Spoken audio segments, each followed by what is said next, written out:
It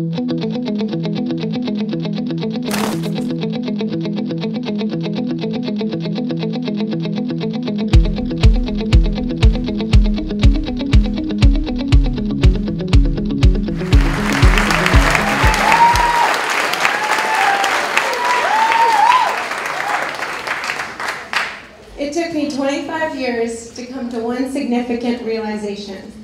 Dyslexic, the label that was stuck on me at 6 years old, and that I used to whisper under my breath as if it were a curse word, is not a disability, but a gift. I wore it as a scarlet letter for my whole life until I happened upon design thinking, and I realized that dyslexia, though stigmatized as a disability, is actually a great strength for creativity via divergent thinking, problem solving, curiosity, and perception. One definition of dyslexia is a difficulty in learning to read for individuals who have high intelligence, strong motivation, and proper teaching. For me, this meant that learning to read was coming a little too slowly.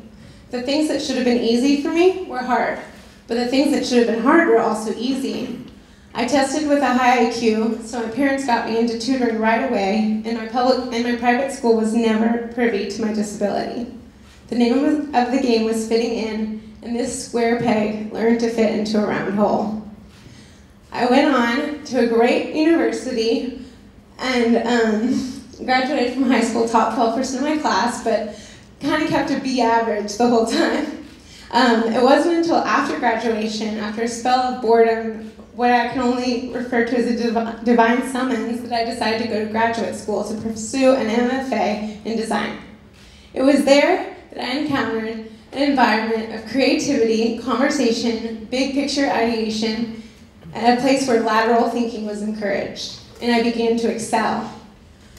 I won the award for most outstanding academic achievement, and I landed the biggest account of my last quarter, which was Coca-Cola, as the creative director. So I began to ask myself, what is it about me that's excelling at this design thinking stuff? I formed an outlandish theory based on gut instinct. What if it was my dyslexia? So I began to research. In my research, I found that dyslexia is a product of thought, not nerve or brain damage. It's been referred to as mixed hemispheric dominance. Individuals with dyslexia tend to process their reading with the right hemisphere, and they see the words as pictures rather than sounding them out phonetically. This is why it makes reading difficult. But there's also some great traits to right hemispheric dominance, like mechanical and spatial skills and the ability to visualize and manipulate images with the mind. While all people think in both verbal and nonverbal modes, individuals with dyslexia tend to think in nonverbal modes, which makes classrooms really hard because it's all verbal and it's lectures. But it's said that processing visually is actually thousands of times faster than verbal processing. It's an evolutionary process in which the brain adds more thoughts to a concept as it processes more pictures. So the subconscious is said to practice at least like thousands of images within a minute. So this, combined with the ability to make connections, leads to rapid ideation and ideas. So this also means that like most of my commentary seems really random at all times. You're like, how did you get there?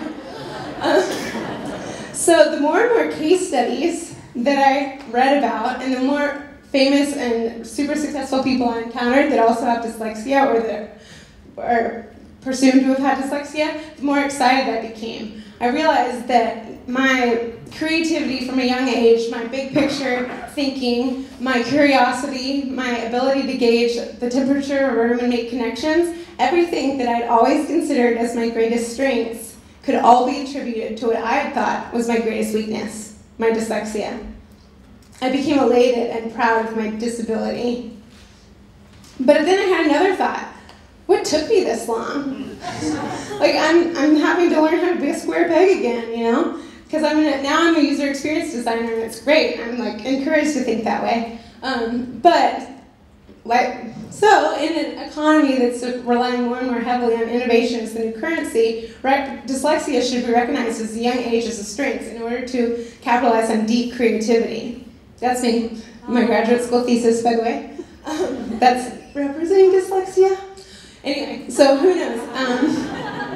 Who knows, maybe one day in the classroom or at work, there will be a difficult problem that needs to be solved, and we'll turn to an individual with dyslexia and say, let's ask her. She's dyslexic. She'll be able to figure it out.